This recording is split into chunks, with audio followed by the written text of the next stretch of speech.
All right, let's talk about Juneteenth, but not like it's a quiz question on your U.S. history final. I'm not here to bore you with dates and textbook energy. I want to talk about how Juneteenth can actually inspire your glow up, college, career, and the like. So yeah, Juneteenth marks the day in 1865 when enslaved black people in Texas finally got word that they were free, or at least their freedom would be enforced. 2.5 years after the Emancipation Proclamation. 2.5 years. Like, imagine someone tells you, hey, you actually won that $10 million lottery back in 2022. You'd be like, excuse me. Now, here's the thing. When they did find out, they didn't just say, bet, and then chill. No, they said bet, but then those folks got to work. They started churches, schools, businesses, and a few of them, they straight up went from formerly enslaved to full-on entrepreneurs and educators. That was legendary. And it reflected the way that former enslaved people were.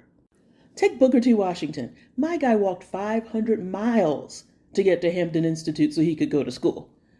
500 miles.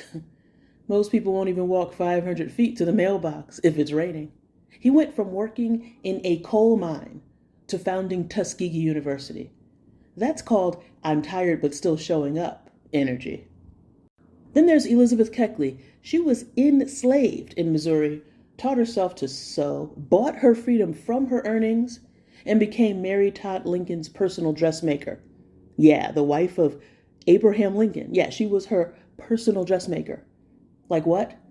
She went from bondage to the White House, not as a servant, but as a paid professional. Fashion icon and businesswoman. Sis had clients, invoices, and a strategy before LinkedIn even existed. And Thomas Day, he was a free black furniture maker before the Civil War. He owned one of the largest furniture shops in North Carolina. His work was so next level that white clients were lining up in the South before emancipation. If that doesn't scream talent beats limits, I don't know what does. So, what's the takeaway to these and the countless other stories? These folks didn't wait around for perfect circumstances. They took their shot even when the rules were stacked against them. You? You've got Wi-Fi, ChatGPT, and access to free YouTube tutorials on everything from calculus to coding to how to fake confidence in a job interview. So, what does this mean for you? It means go ahead, apply for that internship. You might get it, you might not, but apply anyway.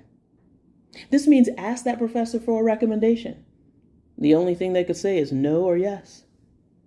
It means start that Etsy shop or take the free course. Don't waste the freedom someone else earned for you. You're in college or high school, or you're a parent of somebody who is.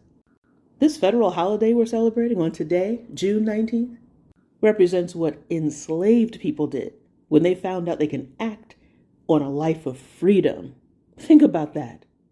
Juneteenth reminds us that freedom delayed isn't freedom denied, but it's only real if you do something with your freedom. So don't just sit back and let people tell you that you don't need college or some kind of school to get expertise or learn a skill. Because you do. Don't let people who aren't doing anything or who are lying about their success tell you what to do with your life. Or let's flip that to the positive. Decide for yourself what type of life you want. You're free.